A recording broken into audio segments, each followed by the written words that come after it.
We'll discuss the functions of the control panel for the bike. We have many different functions that we're able to do inside the console. We have 3 different resistance modes. If we just press start from the beginning as a quick start, the resistance mode we get is a constant resistance, which means the resistance level is set at a constant rate, and the power will be determined by how fast the patient pedals. So the faster they pedal, the more watts they would do.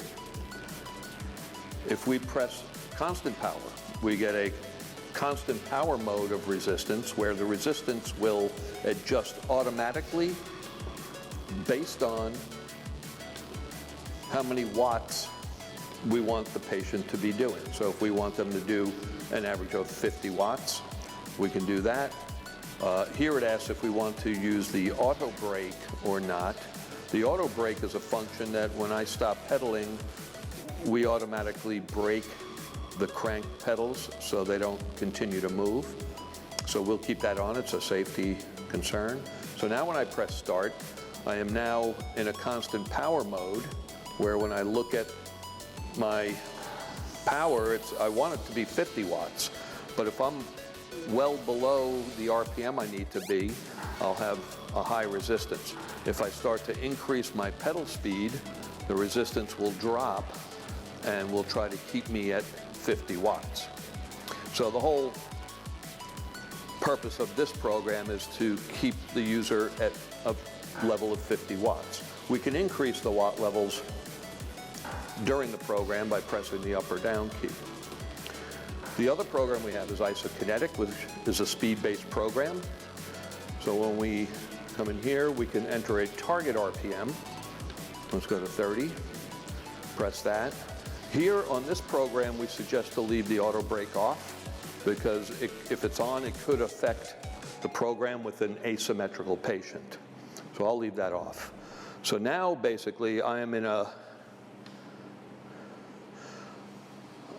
set to 30 RPM, so below 30 RPM, I'm at 28 or 29, I get no resistance. Once I hit that 30 RPM, that resistance starts to increase, and I can push against that resistance really hard and increase my power without overcoming the speed. So those are the 3 different modes of resistance. In the console, we also have a symmetry program. So when I press the symmetry program, we're going to be able to, again, the brake should be off in this program. We're going to be able to measure the patient's left versus right watts. And usually you have to have some resistance on the pedal. So now as I'm pedaling and I'm symmetrical, so I'm getting watts of left and right 20. So if I increase watts on one side, I'll be able to see that asymmetrical watt measurement, which is not easy to do when you're symmetrical. I am trying to do it, but basically what I would see is my left and right watts here, and I would get a graphical feedback that shows me which side is more powerful on the right or the left. Okay. In the setup, we were able to set up how many watts per row on our display, so I'm going to show how that works. So right now, the default was 10 watts per row. So right now I have 1 row of lights. If I come here and I press the display button, both of these light up, which indicates I am now on the power display. So this now indicates power. So now when I increase my resistance, the higher the watts goes. Right now I'm at 30, so I have 3. Now I'm higher, so it's 4 rows of lights. That's 40 watts. And you can sort of see on the scale there, it's showing 40.